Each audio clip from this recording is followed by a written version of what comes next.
আমাদের প্রত্যেকেরই ডেজার্ট প্রিয়, ছোট হোক বড় হোক বা বয়স্ক হোক, আমরা প্রত্যেকেই ডেজার্ট ভালোবাসি, তাও যদি গরমের দিনে ঠান্ডা ঠান্ডা ডেজার্ট হয়। আজকে আপনাদের পছন্দেরই একটা ঠান্ডা ঠান্ডা ডেজার্ট নিয়ে চলে এসেছি। এটা আপনারা উপোসের দিনেও খেতে পারবেন বানিয়ে। তার আগে বলি, ডালিয়াস ফুড অ্যান্ড বিউটি টিপসে আপনাদের সকলকে নমস্কার ও স্বাগত জানিয়েই আমার রেসিপি শুরু করছি। আমার রেসিপি দেখতে গেলে ভিডিও স্কিপ না করে পুরো ভিডিও আপনারা দেখবেন, তাহলে আমার রেসিপিটা জানতে পারবেন বা দেখতে পারবেন। কি কি লাগছে নিয়েছি ছোটো দানার সাবু 150 গ্রামের মতো। আমি এটাকে ধুয়ে জল ঝরিয়ে রেখেছি। আর নিয়েছি ছোটো বাটির 1 বাটি চিনি, 500 গ্রাম দুধ, একটা পাকা আম, 2টো গুঁড়ো দুধের প্যাকেট, কিছু কাজু, 2টো তেজপাতা আর কয়েকটা এলাচ। কিভাবে করব বা কী পদ্ধতিতে আমি আপনাদের এই ডেজার্টটা করে দেখাবো। প্রথমেই একটা কড়াই গরম করে তাতে আমি দুধটা ঢেলে দিয়েছি। দুধের মধ্যে 2টো তেজপাতা দিয়ে দিয়েছি। এবার আমি আমের পাল্প তৈরি করে নেব। দুধটা ভালোভাবে জাল দেব যতক্ষণ না অর্ধেক হয়ে যায়।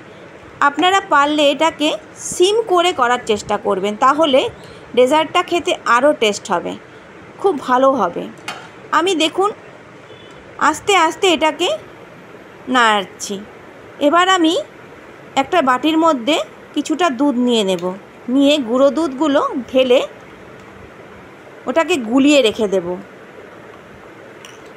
তারপর যে সাবুদানাটা ছিল, দেখব যে দুধটা আমার কতটা ঘন হয়েছে। দেখুন অনেকটা ঘন হয়ে এসছে।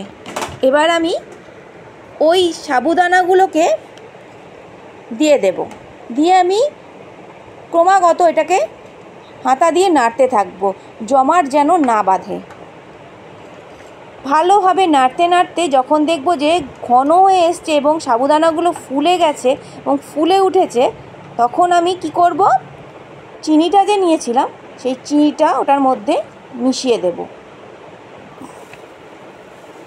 মিশিয়ে আবারও আমি নাড়তে থাকব।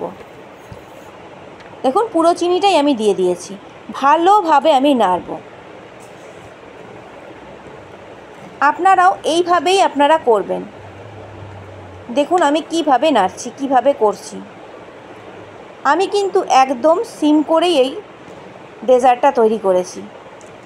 এবার আমি সেই এলাচ গুঁড়োগুলো দিয়ে দেব একটু থেতো করে। আর যে গুলিয়ে রেখেছিলাম দুধটা আস্তে আস্তে ঢেলে দেব। ঢেলে দিয়ে আমি আবার মিক্স করে নেব।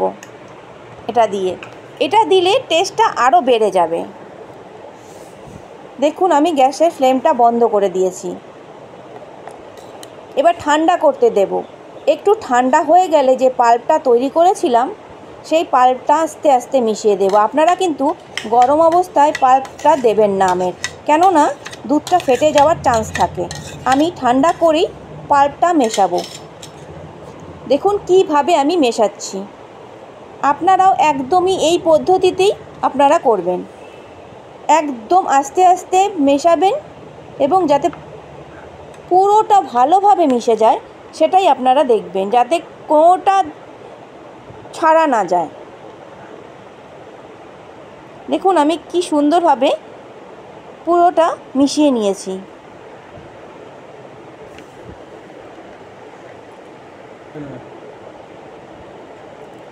আমি যে কাজু নিয়েছিলাম কাজুগুলোকে ছড়িয়ে দেব।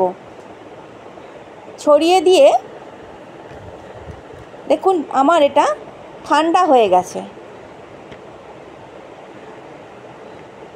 আমি 4 থেকে 5 ঘন্টার মতো আমি ফ্রিজে রেখে দেব। ফ্রিজে রেখে দিয়ে তারপরে বের করব। আমার 4 থেকে 5 ঘন্টা পর রেখে দিয়েছিলাম আমি। দেখুন এবার আমি বের করে নিয়েছি, কত সুন্দর লাগছে। তারপর আপনারা খাবেন, দেখবেন কত সুন্দর এবং কত স্বাদ লাগে। এভাবে আপনারা করে দেখুন।